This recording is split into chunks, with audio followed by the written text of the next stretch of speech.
Grabar. Ya está. Y estábamos ahí. Entonces habíamos dicho, para partir, ¿verdad?, que la GH era un péptido que se producía a nivel ADN hipoficial.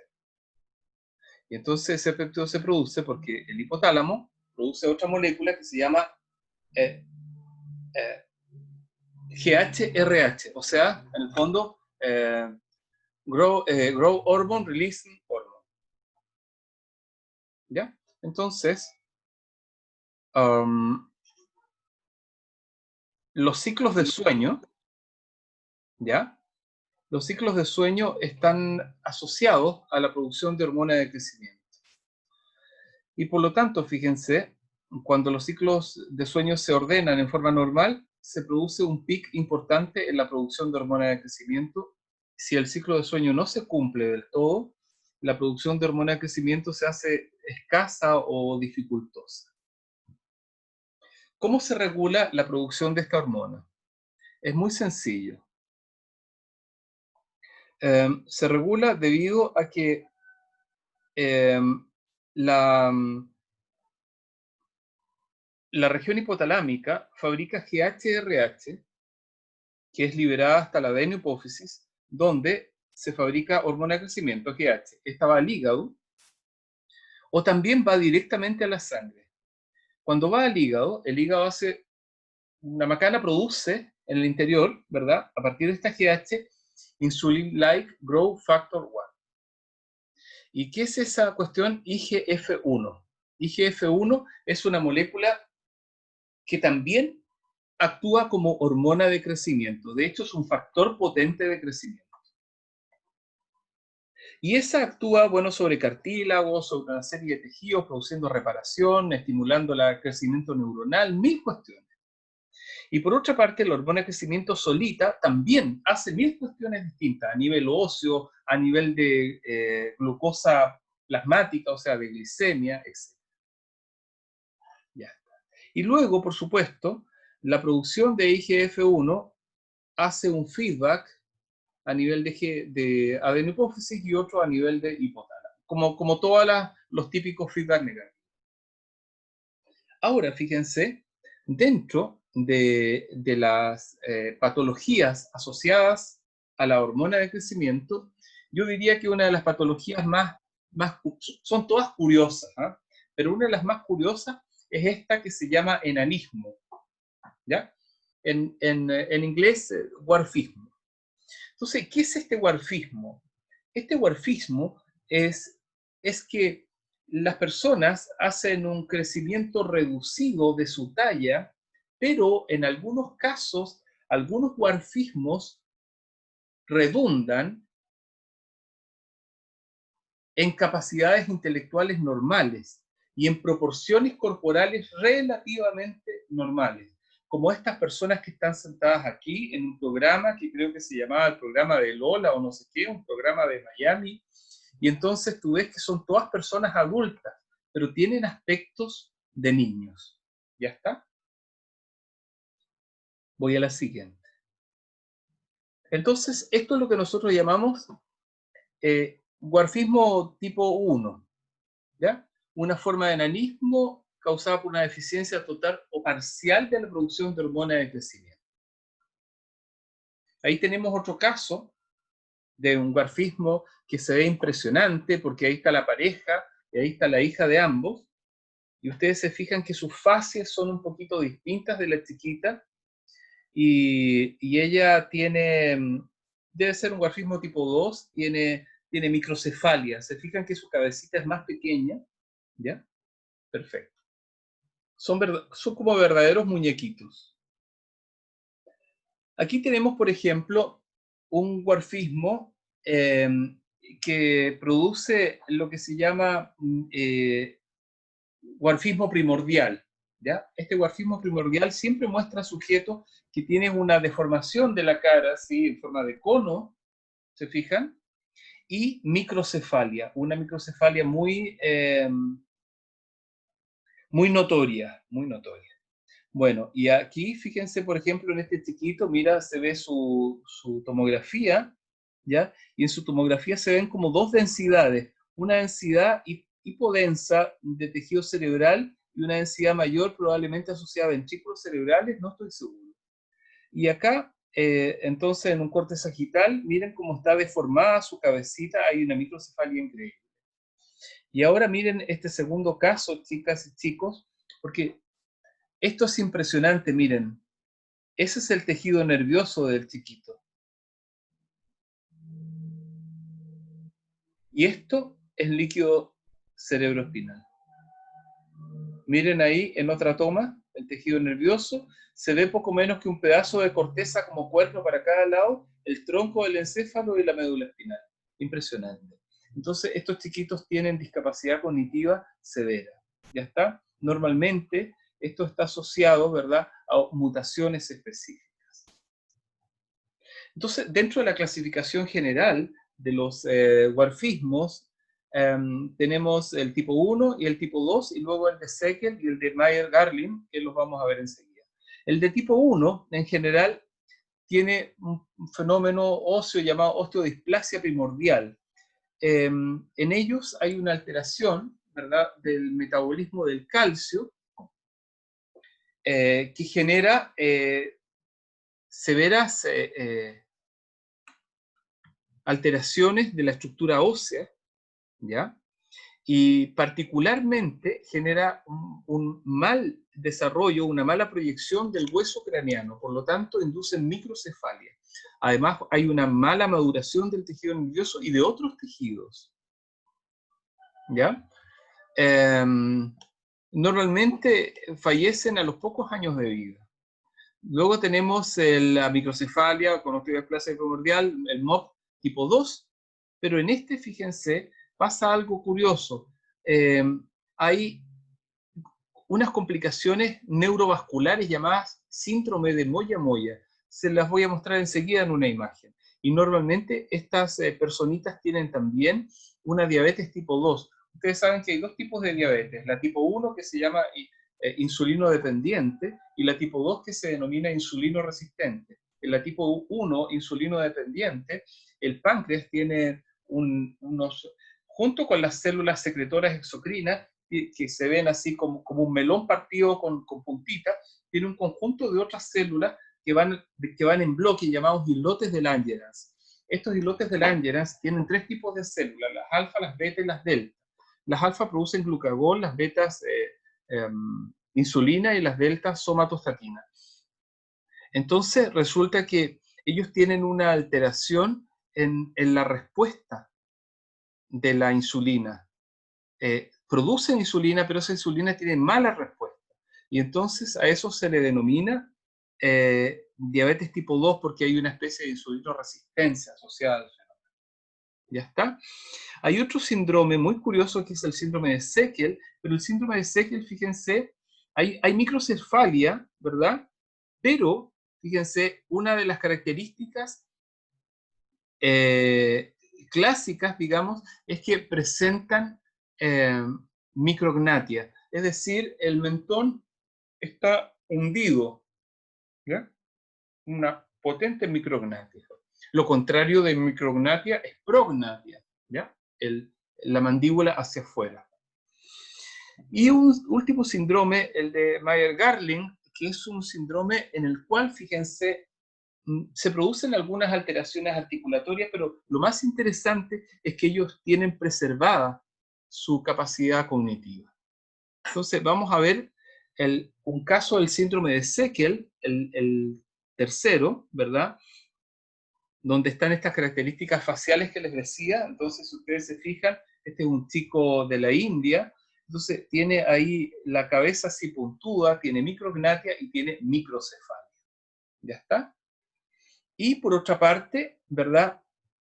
El Mayer-Garling, y en este caso, fíjate, aquí se preserva la capacidad cognitiva, y estos chiquitos presentan una característica muy curiosa, presentan estas como caritas de muñecas, fíjense, miren qué curioso, caritas de muñecos, y si ustedes los miran de perfil, bueno, todos presentan un poquito de micrognatia, ¿verdad? Qué curioso, ¿no? Mira. Ya, perfecto.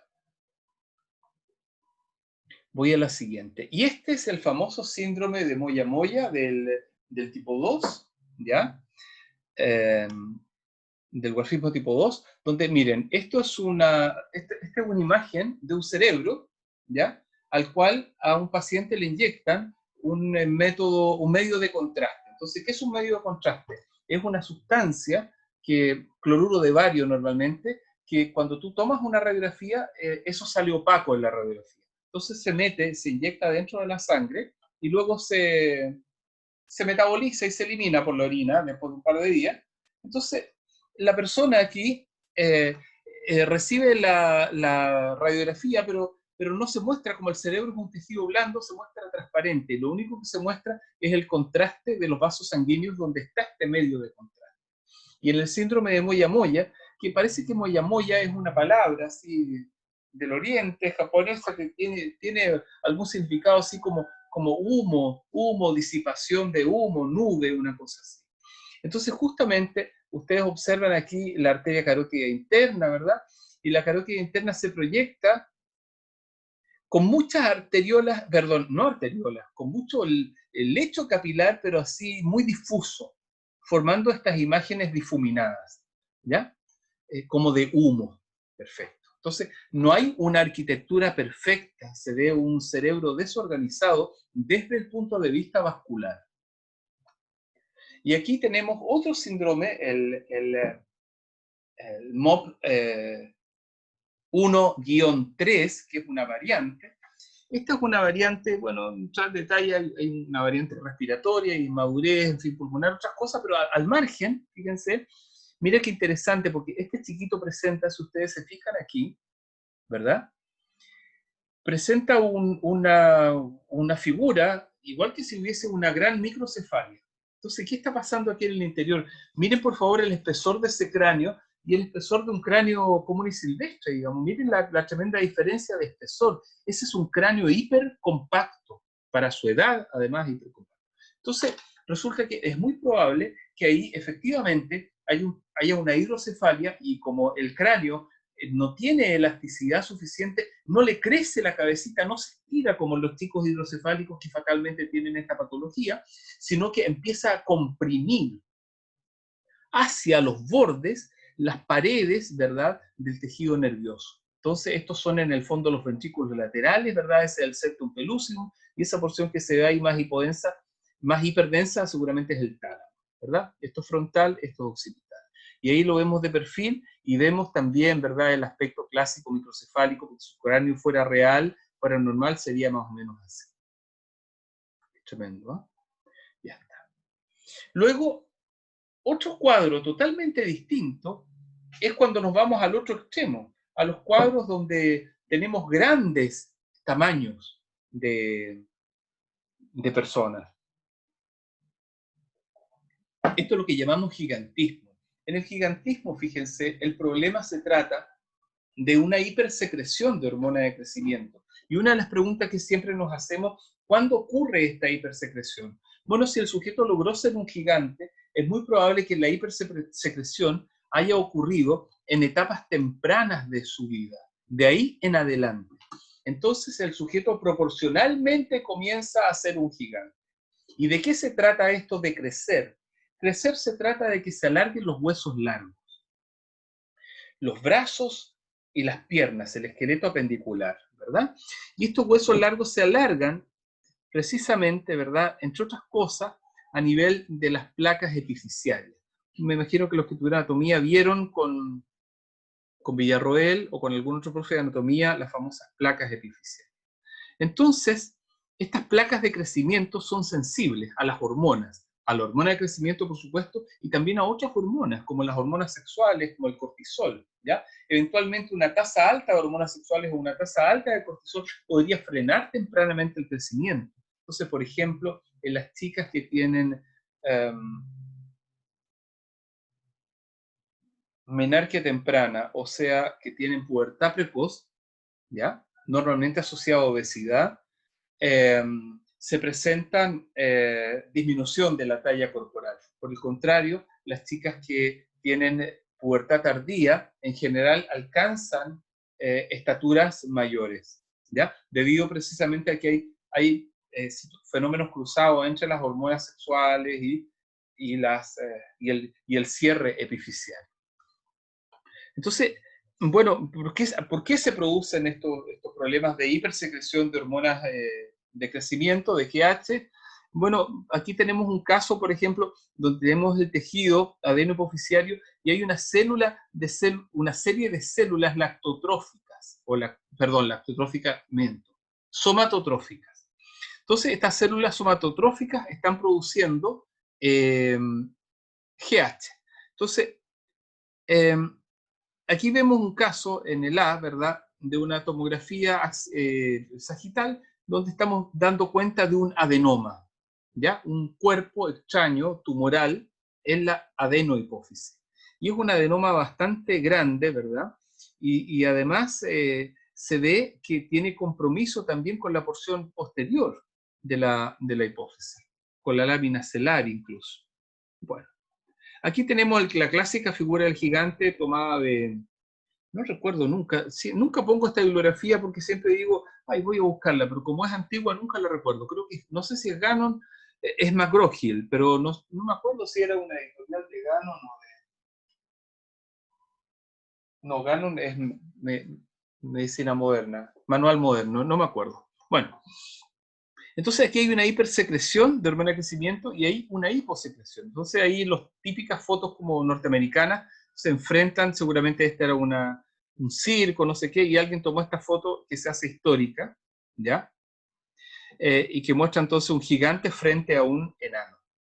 Entonces, la hipersecreción del gigante ha ocurrido desde las primeras etapas de vida y por esa razón probablemente se mantiene proporcionado. Por eso hice un recorte de su cara para que vieran ustedes que en realidad él no presenta tanta prognatia. ¿Ya? Lo otro era hacia adentro, micrognatia, hacia afuera, prognatia. No presenta tanta prognatia y su cara se ve bastante proporcionada. En cambio, fíjense, si la producción de hormona de crecimiento comienza a ser mayor o aparece el tumor, el productor de hormona de crecimiento, ya después de la pubertad, que también puede ocurrir, igual va a haber un alargamiento y un aumento de estatura. Sin embargo, lo que más se va a notar es que algunas partes del cuerpo van a aumentar su tamaño y las otras van a quedar del mismo tamaño. Entonces, ¿qué partes del cuerpo aumentan su tamaño? Las partes que siempre siguen creciendo, en general la mandíbula, la nariz, las orejas. ¿Se han fijado los abuelos, por ejemplo, que tienen unas narices gigantes o unas orejas gigantes, ¿verdad? Las manos también siguen creciendo. Entonces, estos elementos son los que se modifican plásticamente. Ahí tenemos la clásica, esta también es de McGraw-Hill, no puedo recordar por Dios el libro, voy a tener que un día aplicarme y encontrarlo. Entonces aquí tenemos una chiquita a la edad de 9 años, ya que no presenta fases de ninguna anormalidad endocrina desde la perspectiva de la hormona de crecimiento. Aquí tenemos la misma chica a los 16 años mostrando ya un desplazamiento de las narinas, qué sé yo, el tabique nasal, etc. Y también un poco de prognatia. Ya luego, a la edad de 33 años, esa prognatia se ve bastante definida y clara, ¿verdad? Y también, por supuesto, el desarrollo de la nariz. Y aquí, a la edad de 52 años, donde se ve una mujer que...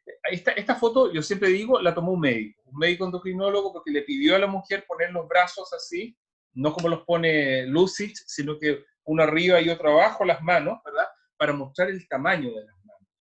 Entonces, esa foto fue tomada por un médico seguramente. Y muestra sus orejas y muestra el tremendo desplazamiento, ¿verdad?, de su mandíbula por una sostenida producción de hormona de crecimiento.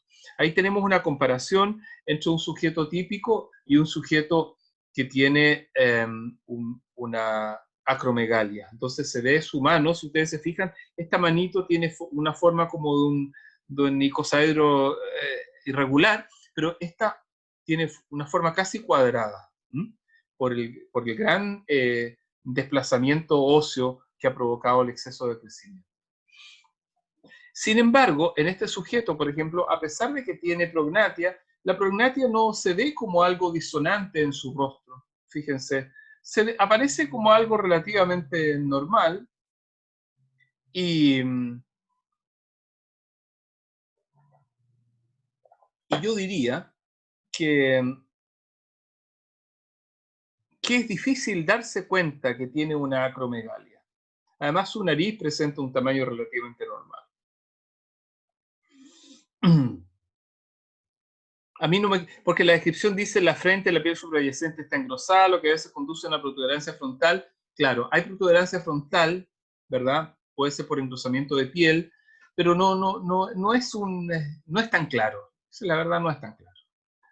Aquí sí, la imagen es mucho más clara, porque se ve a este hombre que tiene las costillas, fíjense, se han ido desplazando. ¿Y por qué se han ido desplazando? Porque siguen creciendo, entonces van provocando como una especie de alargamiento del tórax. Entonces, el apéndice cifoide, que está ubicado en esta porción, ¿verdad? Aquí, el apéndice cifoide, como que se proyecta un poco más también porque el esternón se desplaza. Entonces genera un pequeño cambio como como en el centro de masa, ¿ya? Y por supuesto, aquí también hay una hiperlordosis, ¿verdad? Que está intentando compensar, digamos, este proceso. Por otra parte, la nariz grande, ¿verdad? Y la prognatia bastante notoria. Voy a la siguiente. Aquí, pues, en cambio, tenemos otra situación, chicos. Aquí tenemos un fenómeno que denominamos nosotros acondroplasia. ¿Y qué es la acondroplasia? No es el enano. Nosotros en general aquí en Chile le llamamos a estas personitas enanas, pero la verdad es que ellos son acondroplásicos. Los enanos son los que tienen dwarfismo. Eso es la traducción de enanismo. Ellos son acondroplásicos. Aquí tenemos en el costado, ¿verdad? Izquierdo de vuestra pantalla, a dos hermanitos, una hermanita y un hermanito que tienen ambos acondroplasia, ya está. Y si ustedes se fijan, los brazos y las piernas son cortas, ¿ya? En ambos casos. Y aquí tenemos un hermanito con su otro hermano que parecieran ser mellizos realmente, y entonces un hermanito con talla normal y el otro hermano acondroplásico. Y si se fijan ustedes, si pudieran tirar una rayita de aquí hasta aquí, hasta el pubis, y de aquí hasta aquí, verían que esas dos distancias son iguales. Entonces lo que cambia en el fondo es simplemente la longitud de apendicular de brazos y piernas. ¿Ya? Ahora, la condroplasia tiene que ver también con esta macana del hueso y de la maduración, ¿verdad?, de la placa epifisiaria. Porque en el gigantismo la placa epifisiaria no cierra y sigue creciendo y se siguen alargando los huesos largos. Pero en la condroplasia lo que ocurre es inverso. Entonces, miren, este es un receptor para FGF. FGF, ¿verdad? Es Fibrolast Growth Factor. Es una molécula antiapoptótica. ¿Se acuerdan de la primera clase que hicimos? Una molécula antiapoptótica. Entonces, esta molécula antiapoptótica se liga al receptor FGF y el receptor FGF, cuando llega a la molécula, se liga y él se dimeriza. Y al dimerizarse genera señales hacia río abajo, downstream, ¿verdad?, hacia el interior de la célula. Y ahí genera señales de degradación lisosomal, qué sé yo, etc. ¿Ya? Y señales de fosforilación, etc. Hay señales de fosforilación y finalmente degradación lisosomal del diseño. Pero en acondroplasia, fíjense, hay varios modelos. El primer modelo de mutación es que la mutación está a nivel de la proteína, entonces la proteína queda cerrada y queda activada, generando una señal continua. Y en los otros dos casos, ¿verdad?, las mutaciones están ubicadas en otro sitio, no me acuerdo el aminoácido ahora, serina 123, no me acuerdo, en otro sitio, y entonces estos, sin necesidad de ligar el FGF, pueden inducir la señal. Y en otros casos, la mutación está aquí en la primera parte del receptor, en los bolsillos del receptor, y también, sin necesidad del FGF, pueden iniciar la señal. Entonces lo que hace esta, y más encima, fíjense, ¿ya?, las degradaciones lisosomales son relativas, son menores en relación a la situación normal, donde llega FGF, se liga, se produce una señal y luego se degrada el sistema. Entonces, en este caso, fíjate, voy a leerles aquí, voy a hacer un poquito de karaoke, ratones en los cuales el FGF receptor 3 fue inactivado, tuvieron los huesos largos, mientras que los ratones con un exceso de activación de FGF receptor 3 tuvieron huesos cortos. Entonces, en el fondo, aquí hay una hiperactivación del receptor, por lo tanto, hubo huesos cortos. Lo que está explicando, y de hecho así se ha demostrado, que pasa en un grupo de sujetos acondroplasia. ¿Y por qué siempre digo en un grupo, chicos? Porque en la ciencia toda la macana es así. Somos todos distintos. Tenemos 35.000 genes, no sé qué, hacemos splicing alternativo, tenemos microRNA, no sé cuánto, y al final somos todos distintos. Y luego viene más encima el tema de la epigenética, entonces se va todo al cuerno. Por lo tanto, hay muchas variedades en el fenotipo de una enfermedad determinada asociada a un genotipo determinado, y dos genotipos nunca son idénticos. Ya. Entonces aquí tenemos un esquema del hueso, mostrando, ¿verdad? Mostrando las células sensibles a los procesos de diferenciación y alargamiento, ¿verdad? Entonces, aquí voy a karaoke también, paradójicamente, el aumento de la señalización del receptor para FGF3 suprime profundamente la proliferación y maduración de los condrocitos de la placa de crecimiento, lo que da como resultado una disminución del tamaño de crecimiento, una reducción del volumen del hueso trabecular, ¿verdad? De este hueso, de esta esponjita de hueso, y una disminución del alargamiento óseo resultante. Entonces, en el fondo, lo que ocurre en acondroplasia es que se consolida tempranamente, ¿verdad? La epífisis, y por lo tanto deja de cumplir el papel de alargarse. Voy a hablar de la somatostatina ahora a propósito de lo siguiente. Resulta que cuando comenzamos a hablar de hormona de crecimiento, dijimos que dentro de las regulaciones del feedback de la hormona, ¿verdad? Estaba la somatostatina, y que somatostatina es una molécula que inhibe, ¿verdad?, la síntesis de hormona de crecimiento a nivel hipotalámico. Mentira, a nivel hipofisiario. Entonces, fíjense, a la somatostatina cerebral también se le llama factor inhibidor del crecimiento o de la producción de hormona de crecimiento. Quiero decirles además, chicos, por otra parte, que también somatostatina actúa interviniendo en la regulación de la producción de TSH y por lo tanto de la función de la hormona tiroides. Ya, esta es la otra somatostatina. No quiero que la confunda con cerebral y por eso se las puse así. La otra somatostatina, la somatostatina que encontramos en la periferia, la somatostatina intestinal, está asociada más bien a vaciamiento gástrico, a regulación de la producción de gastrina, a la regulación en la producción de colecistoquinina, a la regulación en la producción de prostaglandinas para la síntesis de HCl a nivel gástrico, etcétera, en las células parietales, en las células principales, etcétera. Y ya está. Perfecto. Bien. Por lo tanto, fíjense, uno podría decir que a nivel celular, si esta fuera una célula, hay una serie de factores que participan en los procesos de crecimiento, sin duda que factores nutricionales. Señales endocrinas, hormonas de crecimiento, hormona tiroidea,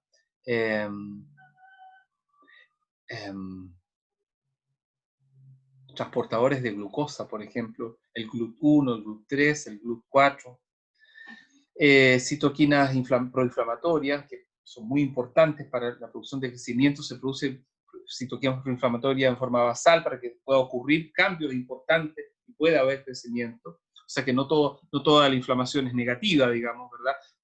Las citoquinas proinflamatorias están presentes en el riñón, hay presente prostaglandina, por ejemplo, en el estómago hay presente prostaglandina en forma basal, son muy importantes. Entonces no veamos siempre la inflamación como un proceso de negativo. Luego, señales del fluido extracelular, contenido de iones, qué sé yo, anclaje de la célula también. Señales paracrinas, o sea, hormonas de crecimiento particularmente, pro y antiapoptóticas, ¿verdad? Y señales de matriz extracelular. Recuerden ustedes que habíamos dicho que de acuerdo a cómo la célula se anclara o no se anclara en un diseño, ¿verdad? Podía tener posibilidades de proliferar o no proliferar. Las células, por ejemplo, cuando hacen, ¿cómo se denomina esto? Deme un segundo. 30 segundos para recordar la maldita palabra.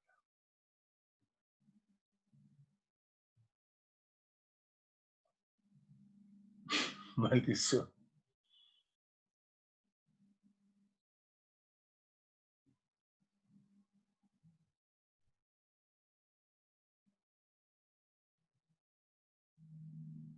Metástasis. Gracias, cerebro. Cuando hay una neoplasia, ¿verdad? Ocurre modificaciones, hiperplasia del tejido, en fin, y algunas células migran. Y esas células que migran, ¿verdad? Hacen metástasis. ¿Y qué es la metástasis en el fondo? Es la invasión en otros territorios de estas células neoplásicas. Entonces, la célula, en el fondo, no se va reproduciendo mientras va viajando. Se instala, como quien se instala en un lugar, se instala en un campo, aquí voy a hacer mi casa. Y ahí empieza entonces el proceso reproductivo, fabrica VEGF para que los sistemas vasculares le den sangre y la alimenten y se forman los tumores entonces con metástasis. Ya. Pasemos a otro eje ahora, el eje gonadotrófico. El eje gonadotrófico es el eje que regula las gónadas masculinas y femeninas, es decir, cuando hablo de gónada, hablo de testículo y de ovario particularmente. Entonces, las gónadas, chicos, tienen dos funciones esenciales, ustedes saben, por una parte producir hormonas sexuales y por otra parte producir células gaméticas, ¿ya? En el caso de los varones, espermatozoides, o de los machos mamíferos, y en el caso de las hembras mamíferas, ¿verdad? Por ejemplo, ovocito tipo 2. Humano, por ejemplo, ovocito tipo 2 particularmente. En las aves hay otros macanas, en los insectos, otras macanas. Bueno, entonces el asunto es que el hipotálamo fabrica un factor liberador, un péptido, ¿ya? Que genera una neurona, ¿verdad? Entonces, esta neurona, que está asociada también a los núcleos supraópticos y toda la lecera, porque por ahí van viendo los ciclos circadianos y todo está relacionado con la producción de hormona de crecimiento. Entonces se producen unos trenes de disparo en las primeras horas de la noche, como lo hemos dicho. Estos llegan entonces, ¿verdad?, a través del sistema portipoficiario a la hipófisis, a la adenohipófisis, y entonces ahí fabrican LH y FSH. Ese actúa sobre las gónadas y entonces las gónadas producen hormonas sexuales y a la vez, ¿verdad? Estas hormonas sexuales actúan haciendo un feedback corto y un feedback largo, ¿verdad? En el eje de regulación. Entonces, antes de continuar con eso, me gustaría mencionarles un pequeño comentario sobre esto. Me imagino que muchos ya lo han visto, a lo mejor lo vieron con Lugo en embriología. Esto es una etapa, ¿verdad?, de desarrollo embrionario en la especie humana, donde en realidad nuestro sexo está todavía indiferenciado desde el punto de vista anatómico. Entonces, si a alguno de ustedes le ha tocado alguna vez operar ratas o operar gatitas o perritos, se van a dar cuenta que estas trompas que ven aquí son iguales al útero de un gato o de un perro. Acuérdense siempre ustedes de esta frase, la ontogenia recapitula la filogenia, ¿verdad? Entonces, en la etapa embrionaria se recapitulan, digamos, otros elementos filéticos o filogenéticos desde nuestro desarrollo embrionario. Entonces, aquí tenemos, ¿verdad?, la gónada indiferenciada todavía. Entonces, vámonos por una parte primero. Esta gónada indiferenciada, ¿verdad?, está asociada a un ligamento suspensorio, y entonces, si no caería, y entonces esta gónada tiene un tejido aquí, que es el mesonefro, y este mesonefro, si vas a ser varón, se va a separar del ligamento suspensorio, la gónada cae hacia adelante, ¿verdad?, viaja y desciende hasta las bolsas escrotales y queda metida en las bolsas escrotales respectivamente, convirtiéndose entonces el mesonefro y los túbulos mesonéfricos en el epidídimo y en la red testicular. Por el contrario, si vas a ser hembra, entonces las gónadas se desplazan hacia los lados, se desplaza los ligamentos suspensores, ¿verdad? Y entonces, aquí lo que va a degradarse en el fondo es el sistema mesonéfrico y el ducto mesonéfrico, y entonces lo que va a quedar vigente, ¿verdad? Es el paramesonéfrico. Se va a engrosar, ¿verdad? En la porción inferior, y entonces eso va a dar origen al cuerpo del útero y luego a las tubas uterinas que van a ir abrazando a un ovario por cada lado. Perfecto. Y luego, bueno, todavía esto es una cloaca, ¿no? Después esto desaparece, el concepto de cloaca, ustedes saben que las gallinas tienen cloaca. Por eso la gente dice, oye, ¿has visto que las gallinas mean? Y uno tiene que decirle, por supuesto que lo he visto. Entonces la gente no entiende, por ejemplo, que ese color blanco en las heces fecales de la gallina, por ejemplo, sean cristales de urea, en fin, qué sé yo. Entonces, claro que las gallinas orinan, por supuesto, ¿cómo no van a orinar? Orinan las aves, y por esa razón sus heces fecales, su caquita es líquida, porque tienen una cloaca donde mezclan las heces fecales más el ducto urinario. Bueno, aquí entonces tenemos un órgano masculino y femenino en una pequeña comparación que me interesa que se vea porque es bien interesante, para no olvidarse de pronto, ¿verdad? Nosotros tenemos el cuerpo del pene y en las chicas está el cuerpo del clítoris. Nosotros tenemos un borde, el prepucio, y en las chicas también se ve un tejido, ¿verdad?, que puede entenderse como prepucio. Nosotros tenemos un glande, también el clítoris, ¿verdad?, tiene un glande. Entonces tenemos el pene y el clítoris. Ambos tienen raíces, el pene tiene dos raíces que van y se profundizan, ¿verdad? Dos raíces de cuerpos cavernosos que se profundizan. También el clítoris tiene dos raíces que se profundizan en la ingle. Bien. Luego, acá nosotros tenemos las bolsas escrotales, que siempre son pigmentadas, son más oscuras, ¿ya está? También la hembra tiene estos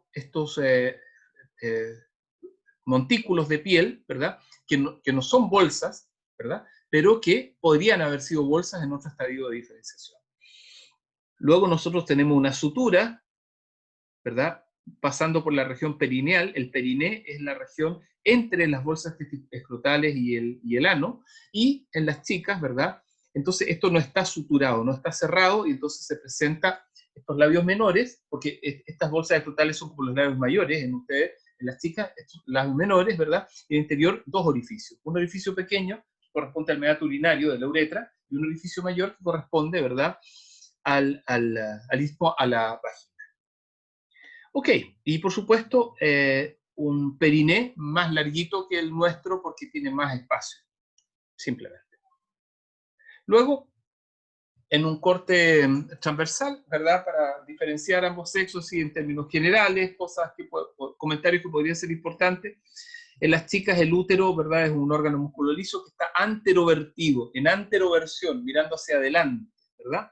Entonces aquí por el lado, estos son dibujos de Netter, ¿verdad? Por el lado sale la tuba uterina, ¿verdad? Y aquí el ovario, con su correspondiente ligamento ovárico. Aquí vemos tres orificios. El orificio del ano, ¿verdad? El orificio, esto es labio menor, labio mayor, el orificio del canal vaginal, que tiene 12 centímetros, ¿verdad?, y que termina en la cervix del útero, y el orificio, ¿verdad?, de la uretra, que conecta, meato urinario, digamos, que conecta con la vejiga. En el caso de nosotros, el testículo, la bolsa testicular, dentro de una serie de capas y músculos, el dartos, el cremas, un montón de bacanas ahí, unos musculitos raros, más un tejido ahí, que es como el piso, bueno, en fin, no quiero entrar en ese detalle, y entonces un ducto, que es el conducto deferente, ¿verdad?, que se mete a la próstata y luego a las vesículas seminales y luego a la próstata y finalmente a las glándulas vulvouretrales y desde ahí hacia el interior, ¿verdad?, de la uretra para permitir la eyaculación. Entonces nosotros por el mismo ducto eyaculamos y orinamos. Perfecto. Y esto es la vejiga, ¿no? Y ahí está el ano. Perfecto. En ese corte no se ve el recto como en ustedes porque el corte está hecho un poquito más lateral con el objeto de poder mostrar una bolsa escrotal y no completamente el pene dividido en dos. Aquí tenemos úteros de distintas edades, ¿verdad? Recién nacida, 4 años, pubertad, mujeres sin hijos, mujeres con hijos y ancianas. Y ustedes se fijan que los úteros, no sé si ancianas exactamente, mujeres de 60 años, no son ancianas en realidad. Entonces ustedes se fijan, estos úteros es comparable con el útero de la pubertad, solo que aquí se observa un tejido muscular liso, rico, y aquí se observa un tejido fibroso. ¿Ya? Obviamente derivado de la ausencia de estrógenos producto de la menopausia, que está entre los 48 y los 50 años en las mujeres en promedio. Entonces, ¿quién comanda a estos órganos sexuales, a estas gónadas?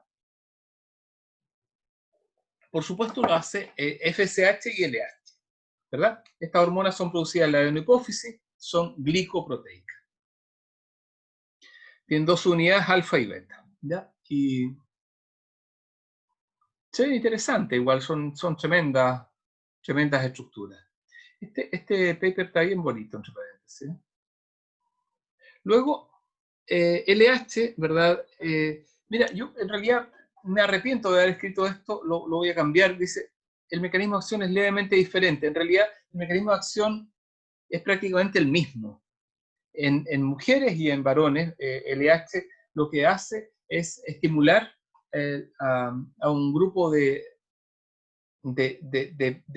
etapas moleculares para hacer que el colesterol inicie la síntesis de hormonas sexuales.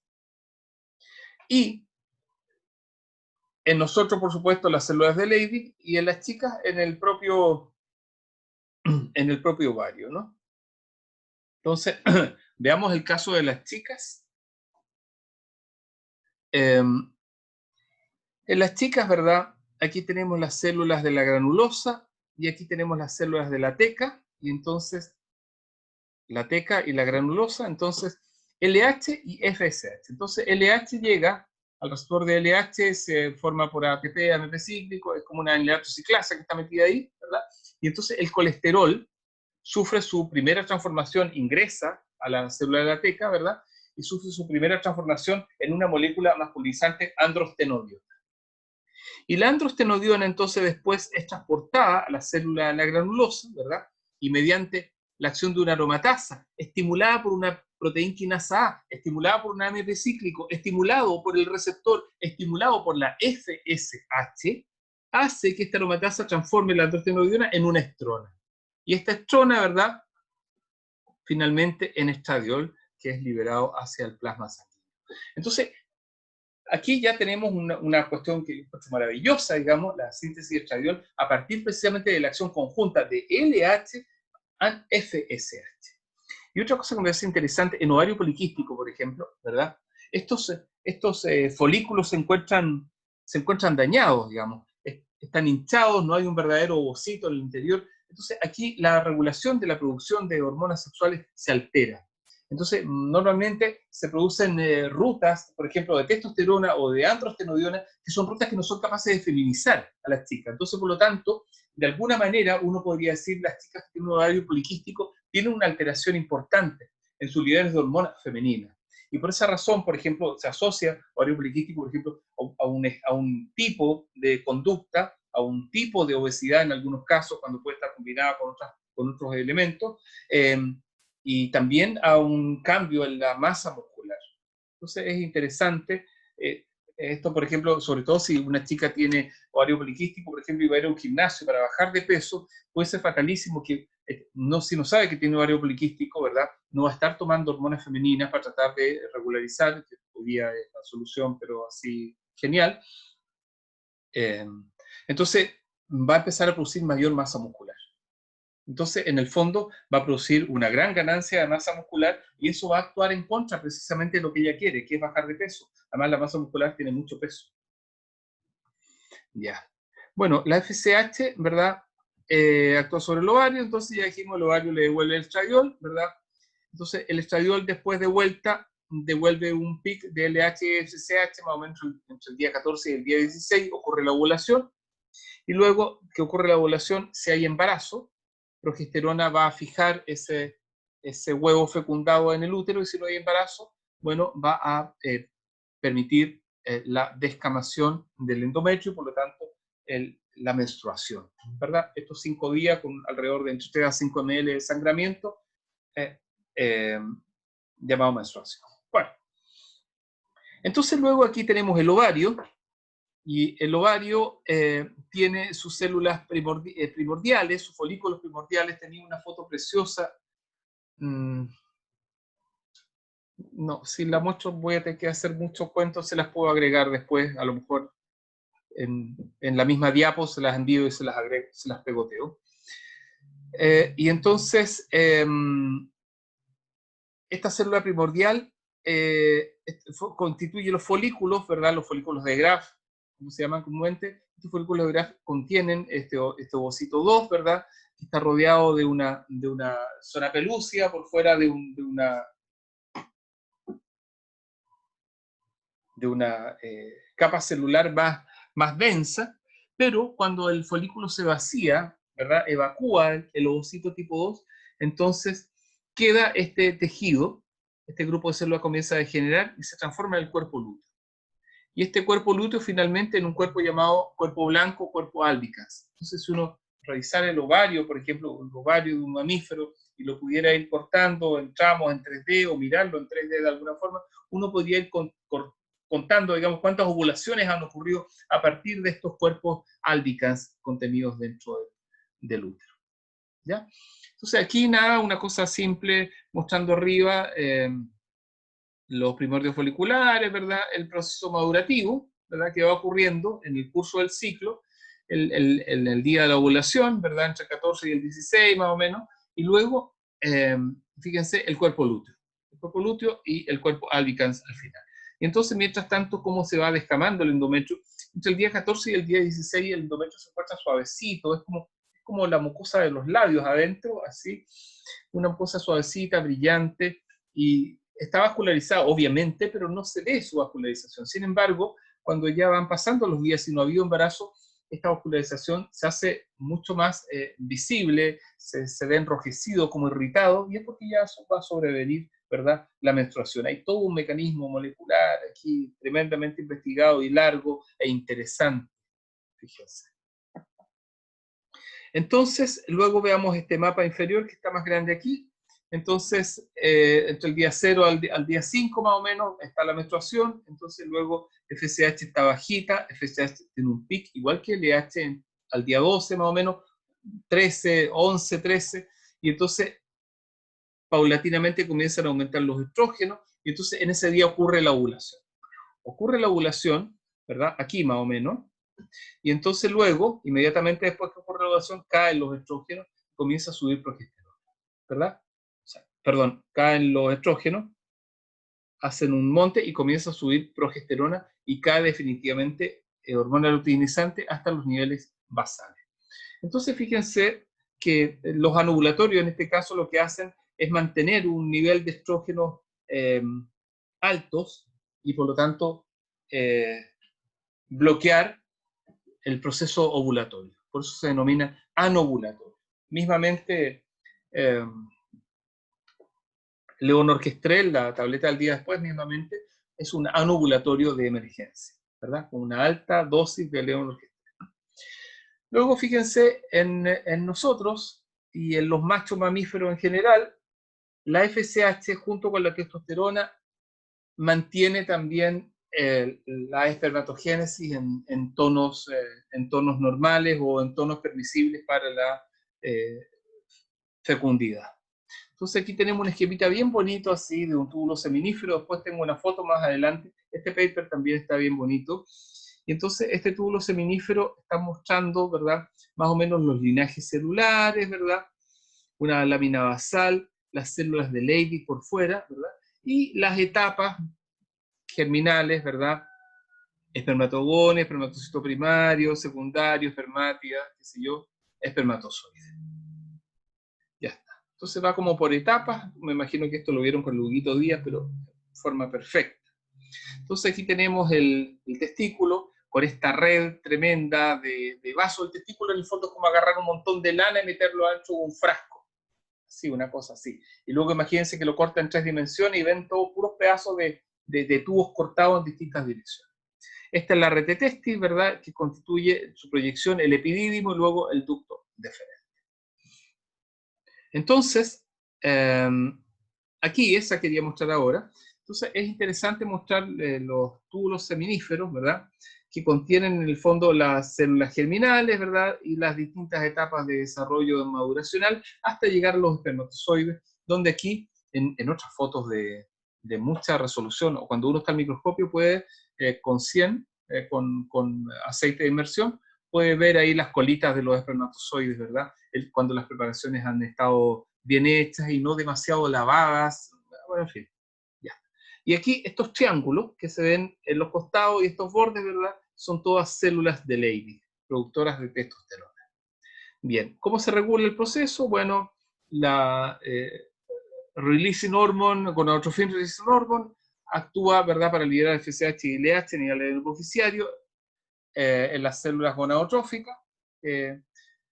Luego, estas se encargan por una parte de la diferenciación y por otra parte LH de producir testosterona, y luego testosterona, ¿verdad?, y una molécula llamada inhibina se encargan de hacer el feedback negativo. Recuerden que testosterona, que es una cosa interesante, se liga a la SHBG, Sex Binding,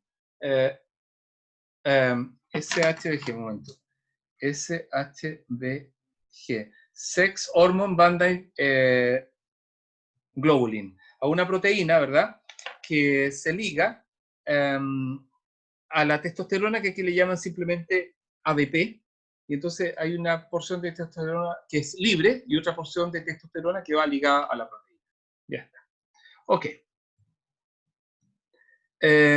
Pasamos a otra hormona, prolactina, otra historia. Prolactina es una hormona, ¿verdad?, producida en la hipófisis, es un péptido grande, 199 aminoácidos, es enorme. Imagínense que la hemoglobina, ¿cuánto tiene?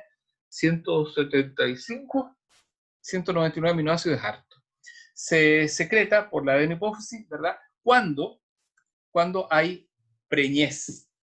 Entonces aquí tenemos una glándula mamaria de una chica sin preñez, es la misma chica, en estado de etapa intermedia, preñez temprana, ¿verdad?, y tardía. Entonces, si ustedes se fijan, ¿qué cambia? Bueno, cambia el tamaño de la glándula mamaria, claramente. Luego cambia la areola del pezón, aquí está rosadita y poco pigmentada, aquí la areola es más grande y los grados de pigmentación no han variado mucho. Sin embargo, en las etapas ya finales, ¿verdad?, la areola del pezón está más grande todavía y muy pigmentada, incluyendo el pezón. Y están pigmentados, ¿verdad?, porque cuando las crías abran los ojos va a ser más fácil encontrar ese pezón. Y está más grande la areola, ¿verdad?, porque las crías recién nacidas no tienen los ojos abiertos, sin embargo, esa areola más grande está más calentita y entonces por sensor térmico las crías pueden llegar y colgarse de esa teta. Ya. Desde la perspectiva, ahora, en un corte sagital, ¿verdad?, vemos la glándula mamaria de una no embarazada y de la embarazada, y ¿qué hemos visto?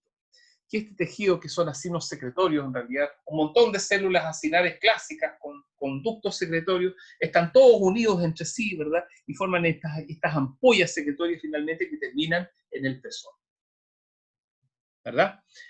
La leche es un fluido extraordinariamente mágico, creo que es una de las mejores estrategias evolutivas que ha tenido el planeta. Los mamíferos se han extendido grandemente en el planeta a través de esta estrategia, porque a la vez, como las crías necesitan alimentarse y se cuelgan del pezón, también corren menos riesgo frente a los depredadores porque quedan totalmente ocultos con las hembras y no salen en tanto recién nacidas a vagar por ahí, como por ejemplo las crías de los cocodrilos.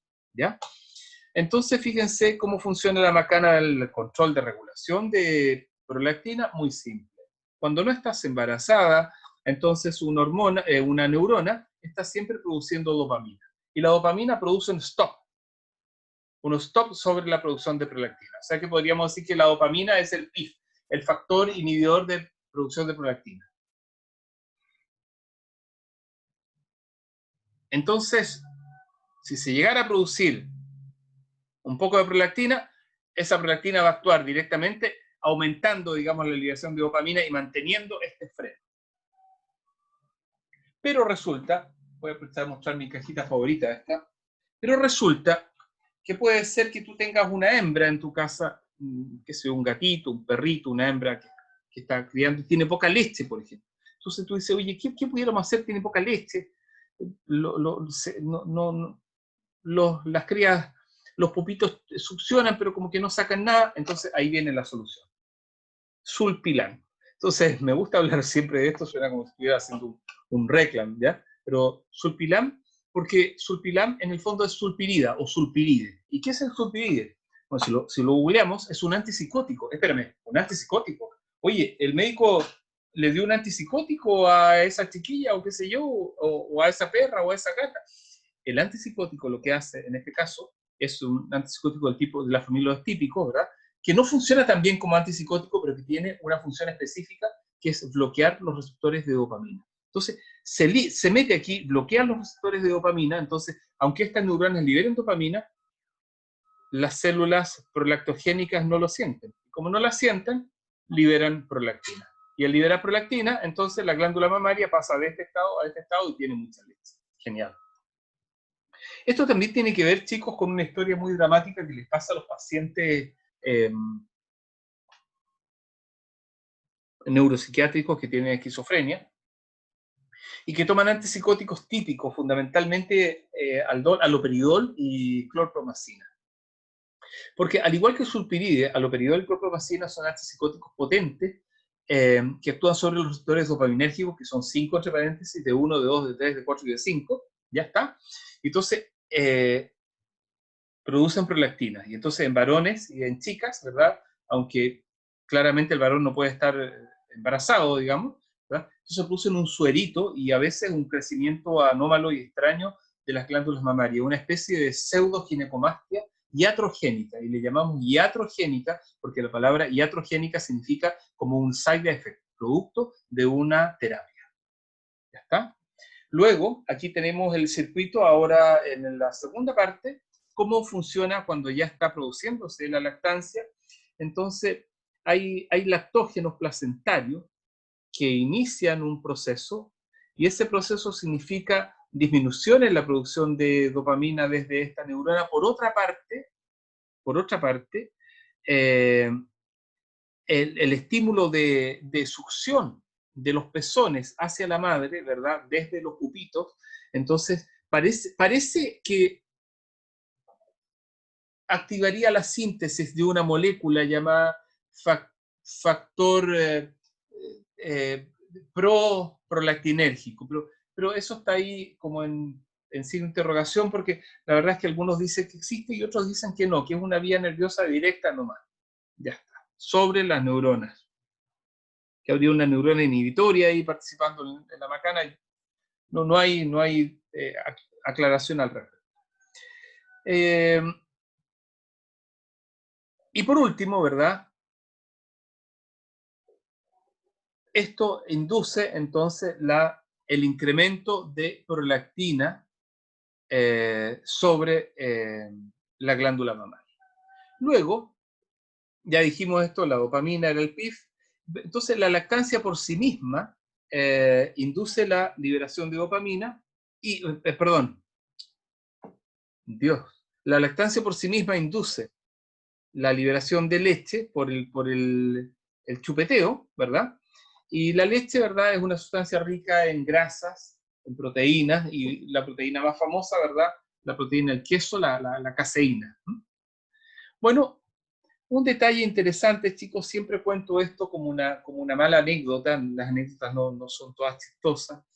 ¿Qué pasa si de repente una chica, por ejemplo, no sé, moja su brasier o qué sé yo, por una secreción, ¿verdad? Suave, que no necesariamente es leche, pero que es una secreción que tiene alguna densidad, digamos. Entonces, que no es sudor, me refiero. Entonces, eso se denomina galactorrea. Entonces, es la secreción de un fluido similar a la leche en realidad, de la glándula mamaria en momentos distintos del embarazo.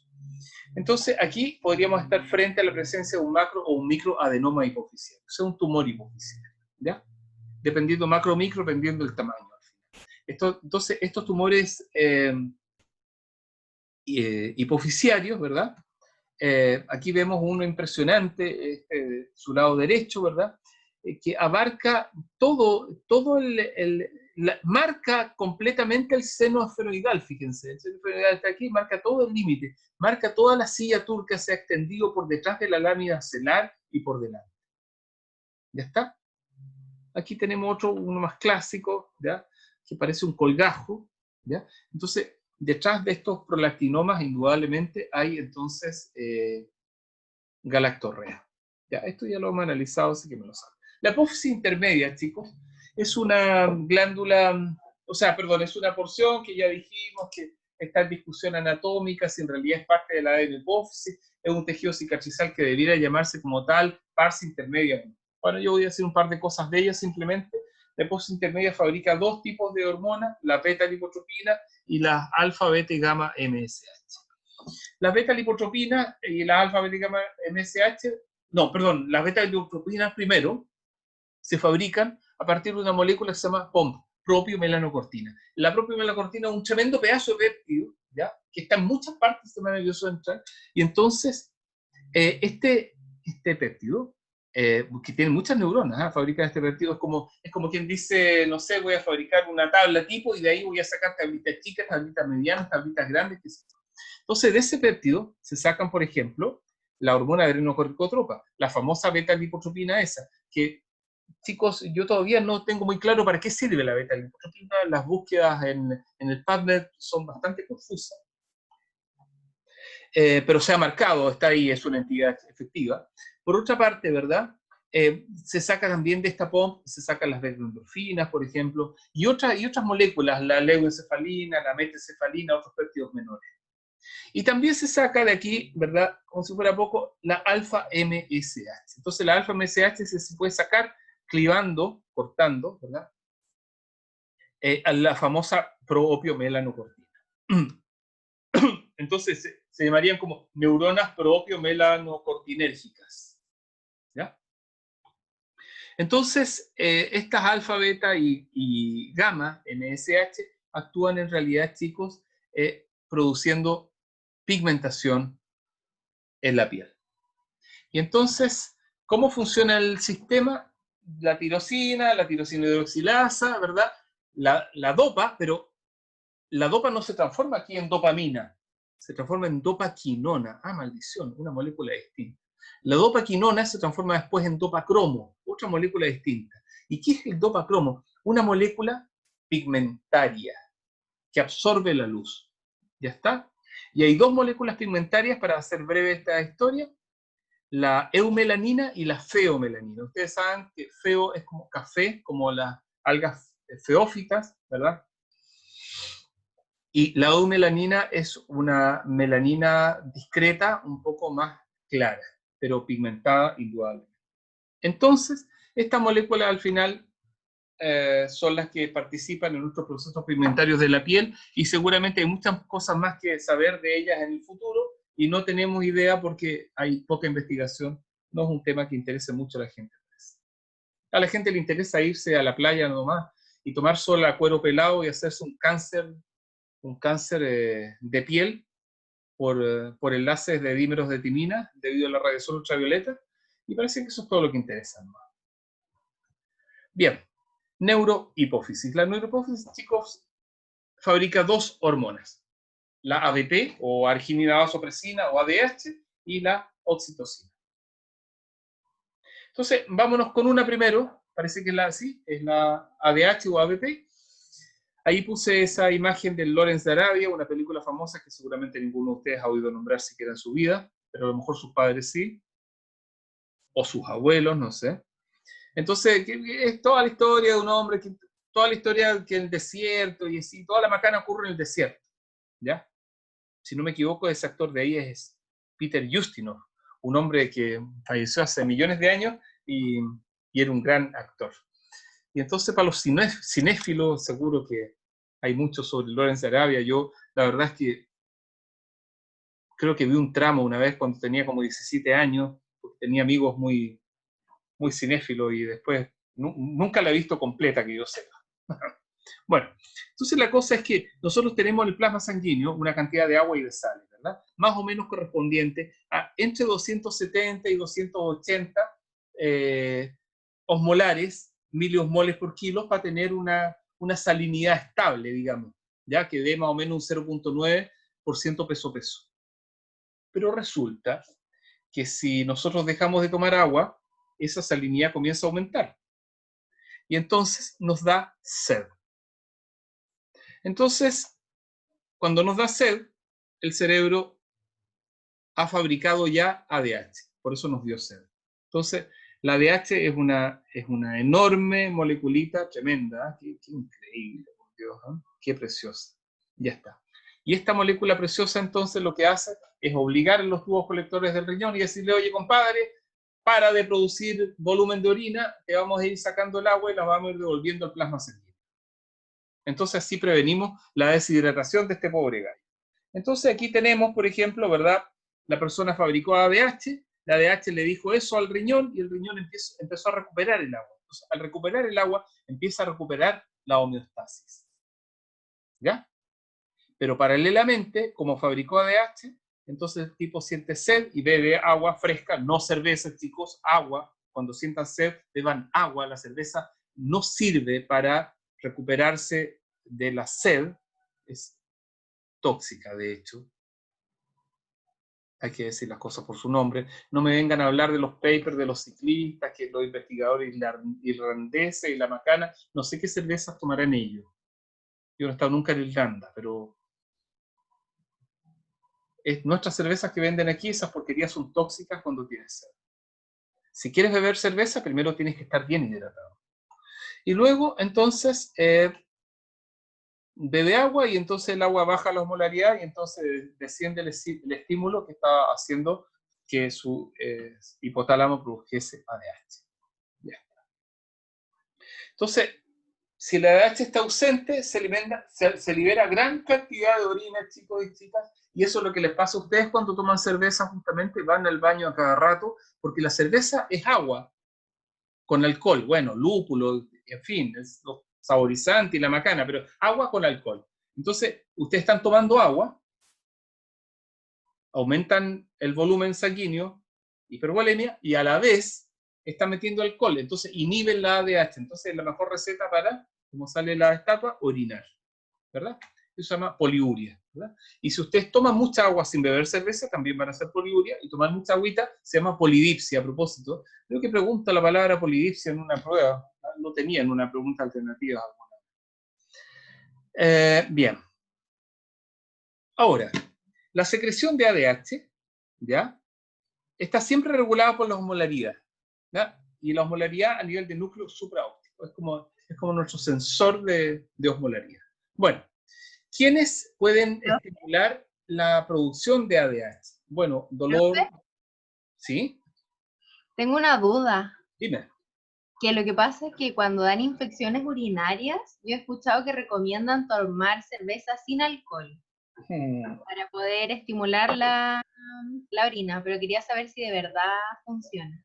Yo te voy a decir aquí entre nos que debería ser cerveza con alcohol.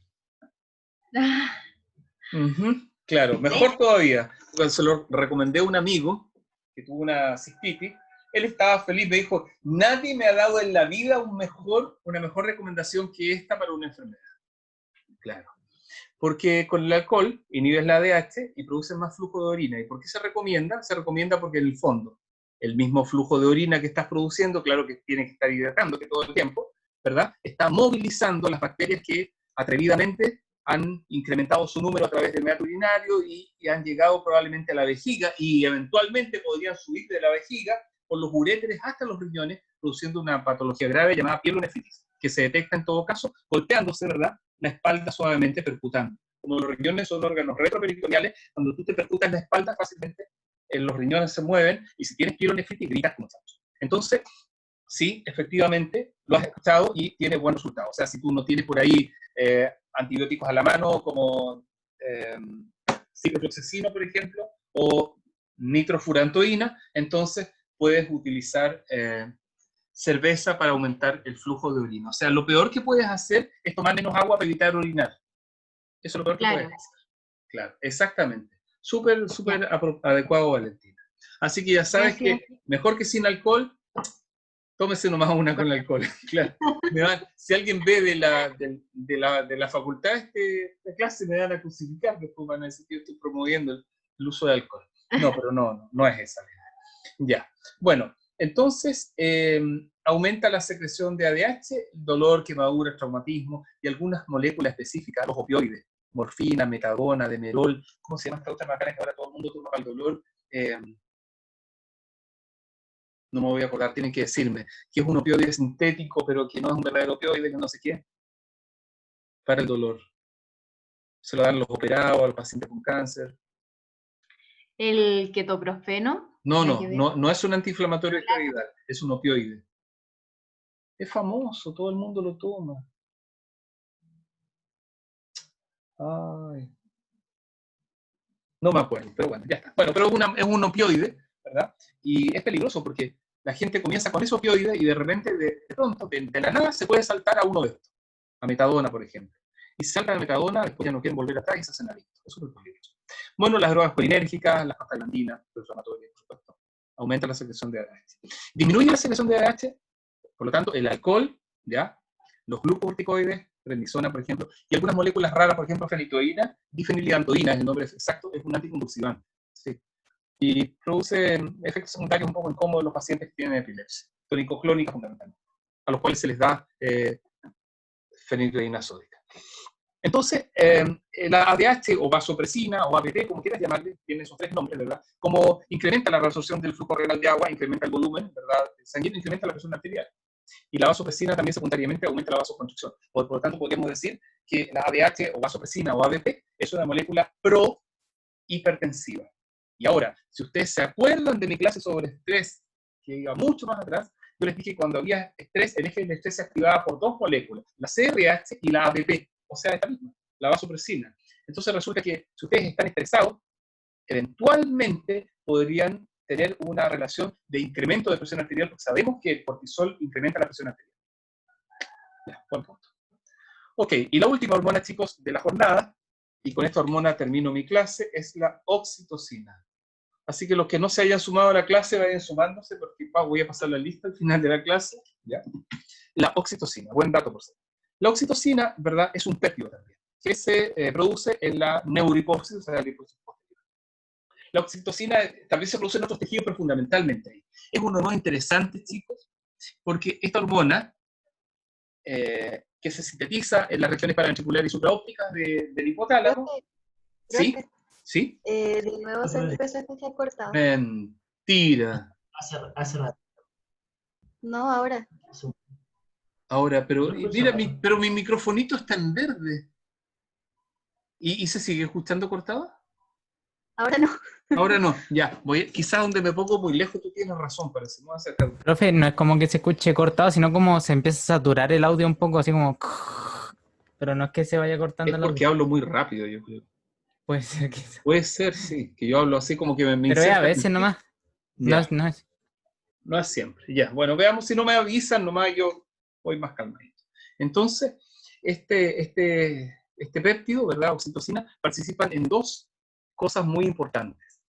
En el trabajo de parto, contrayendo el músculo liso del útero, y en la lactancia, porque permite que efluya la leche desde el pezón. Así que esas son las dos cosas más interesantes desde esa perspectiva, como reproductiva. Ahora, reproductiva alimentaria, del parto, no, ¿cómo se llama eso? Perinatal. Pero la oxitocina tiene una súper importancia reproductiva, chicos.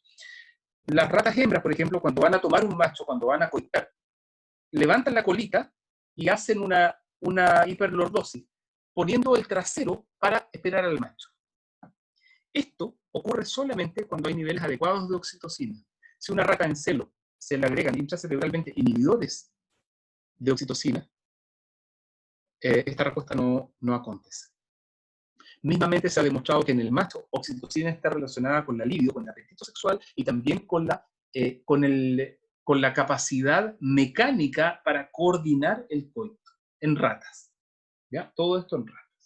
Lo más curioso es que oxitocina tiene receptores en distintas regiones del cerebro, mira, en el bulbo olfatorio, en la neocorteza, en la corteza piriforme, en el hipocampo, por ejemplo, la formación hipocampal que está asociada a la memoria episódica, a la memoria facial, en la amígdala central y lateral que está asociada al fight, flight and freezing, o sea, fight, fly, arrancarse y freeze, quedarse congelado de miedo, y por supuesto al núcleo accumbens. El núcleo accumbens, recuerden ustedes que está asociado a los circuitos de la recompensa. ¿Ya está? Así que hay toda una historia súper interesante en esto de la oxitocina. Entonces, eso ya que dije, ¿verdad? Los receptores de oxitocina en las células miopiteliales de la glándula mamaria durante el embarazo y la lactancia. ¿Ya? Y en el comportamiento social y no social, se ha demostrado, fíjate, que la oxitocina en las ratas permite mejorar el comportamiento social y no así, o sea, el juego, y no así la lucha. Y en segundo término, se ha demostrado que la oxitocina mejora la performance social en sujetos humanos y no humanos. Los chicos con autismo, por ejemplo, que por alguna razón experimental de alguna universidad extranjera han recibido dosis inyectadas endovenosas de oxitocina, han mejorado sus capacidades sociales. Esto es muy interesante. Por último, cabe dilucidar si efectivamente la oxitocina podría tener un efecto amortiguador en ciertas respuestas al estrés, debido a que los circuitos oxitocinérgicos, bien digo, están asociados también a los mecanismos que incitan la producción de CRH.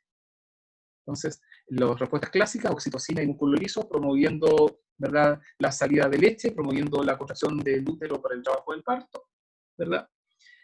Y otra cosa importante, oxitocina en sinergia con los estrógenos y con las prostaglandinas, que son las moléculas proinflamatorias, para permitir el trabajo de parto. Por esa razón, chicas y chicos, cuando las chicas quieren hacerse un aborto, por ejemplo, utilizan misoprostol. ¿Qué es misoprostol? Una prostaglandina sintética.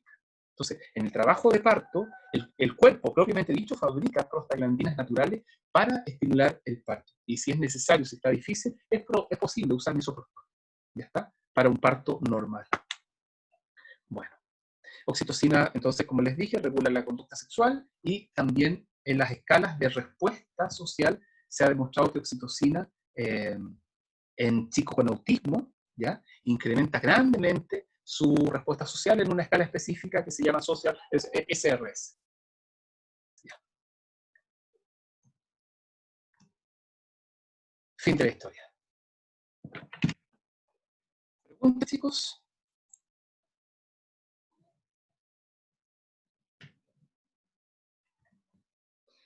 Profe, yo tengo una pregunta Dime, por favor. que tiene que ver más bien con el estrés. ¿Ya? ¿Cómo se relaciona el estrés con el colon y el colon irritable y eso? Mira, se relacionan fundamentalmente no tanto por la vía del cortisol, sino que por la vía rápida del estrés, por la vía del sistema nervioso entérico. Entonces, norepinefrina y acetilcolina son los que están ahí mandando. Por lo tanto, fíjate, cuando hablamos de una persona que tiene... mi micrófono dice que está medio malo, así que voy a tratar de hablar más lento. Cuando estamos pensando en una persona que tiene una alteración del colon, yo creo que más que del estrés, yo digo al tiro, hay que mirar la flora bacteriana.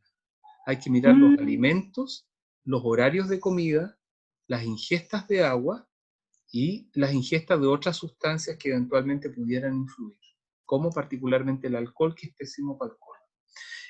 En tercer término, todos los elementos irritantes, o sea, las toxinas del ají, las capsaicinas, ¿verdad?, las alicinas, que son las del ajo, y fundamentalmente también agregar una dieta rica en verduras, pero más que todo, insisto, revisar los horarios de comida. El último horario de comida, si te acuestas a las 12 de la noche, debe ser a las 8 de la noche. Si te acuestas a las 9 de la noche, debe ser a las 6 de la tarde. Entiendo, profe. Por ahí va la cosa, chiquilla. Sí, sí, gracias. Ya, por nada, por nada. Ya, chicos, les paso la asistencia antes que se me pase la vieja. Hoy día es, esto es biología, y hoy día es 6 de octubre. Aguirre, Báez, Contreras, Cáceres, perdón, Presente, profe. ya, Contreras, Guajardo, Herrera,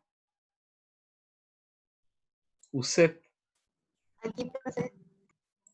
Jofré, Mánquez, Presente, profe. Marillanca, Marillanca, No, profe, soy Jofé. Profe, no sé eh, si dijo Contreras, que sabe que se me achica la pantalla y no puedo Jofré, sí, agrandarla. Jofré sí dije, ya, ¿Contreras? Contreras dije ¿Por qué? también. ¿Quién Ah, es ya, Contreras? aquí estoy, profe. Ah, tú eres Daniel. Contreras. Sí, sí, Y Jofré, ya está, listo. Que hablaron perdón. simultáneos, dos hombres, no entendí que no. Ya. Marillanca, Profe, no me pescó.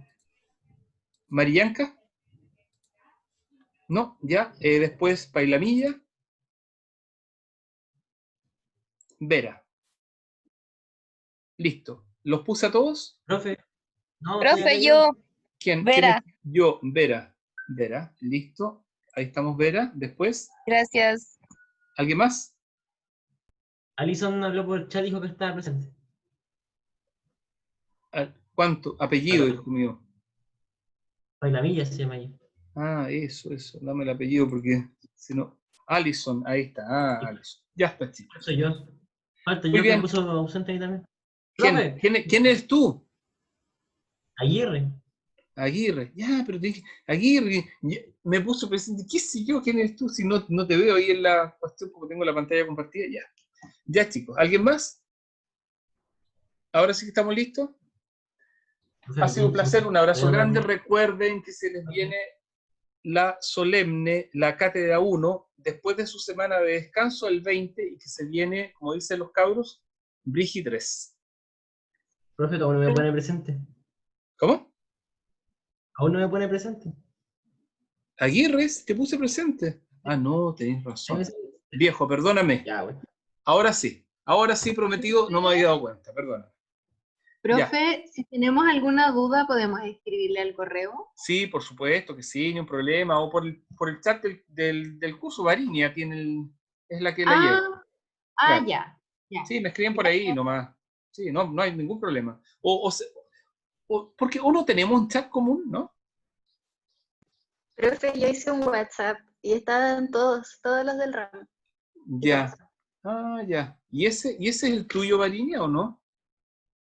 No, pues. ¿Qué cosa? ¿Y de quién es ese WhatsApp? ¿Y yo estoy ahí o no? No, es un grupo. ¿Lo agrego? Agrégame, pues, flaca. Ya, profe. Ya. Listo. Profe, antes que se vaya. ¿La prueba usted la va a subir a 1 hora o es en la hora de clases y se Mira, envía cuando... voy a subir un instructivo para llenar la prueba primero, porque va a ser ya. una hoja de respuesta. Ustedes marcan sus respuestas de alternativa, yo las subo, ponte tú a la hora de clase, a la hora, qué sé yo, no sé, a las 14:40, y me la tienen que entregar por correo a las 16. Ponte tú. Y listo, Ya, se profe. acabó. ¿Ya? Ok, ya, chiquillos, que estén muy bien. Cuídense. Chao, gracias, profe. Chao, adiós. Chao, Por nada. profe. Chao, chao. Está Chao. bien. Muchas gracias. Chao, por nada, hija, por nada. Chao.